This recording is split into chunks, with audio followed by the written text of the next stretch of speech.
এই মসজিদটাকে দেখেন তো আপনারা চিনেন কিনা। এখানে ছিল জীর্ণ শীর্ণ ভাঙাচোরা মসজিদ, আর সেখান থেকে আজকে আপনাদের সকলের ইচ্ছা শক্তির ধারা এবং মহান আল্লাহ তাআলার হুকুমে এই মসজিদটা নতুন রূপে রূপান্তরিত হয়েছে। আপনারা দেখতে পাচ্ছেন বাইরের কাজ প্রায় কমপ্লিটের কাছাকাছি, আর উপরে টিনের কাজ আলহামদুলিল্লাহ কমপ্লিট হয়ে গেছে। এখন রং মিস্ত্রি ভাইদের কাজ বাকি আছে। আর ভিতরে আরেকটা চমক আছে, এটা এখন আপনাদেরকে বলবো না, ভিতরে গেলেই আপনারা দেখতে পাবেন নিজ চোখে।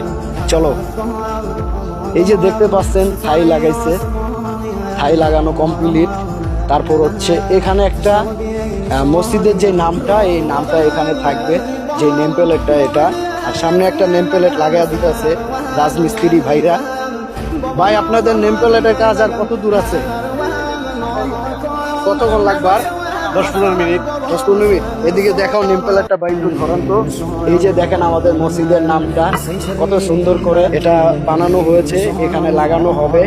আর ওই সাইডে আরেকটা এরকম বড় নেম প্লেট হবে। তো রং মিস্ত্রি ভাইরা কাজ করতে আছে ভিতরে, আপনাদেরকে ভিতরে দৃশ্যটা দেখাচ্ছি এখন। আপনারা দেখলে অবশ্যই আপনাদের ভালো লাগবে, ভিতরে আসো।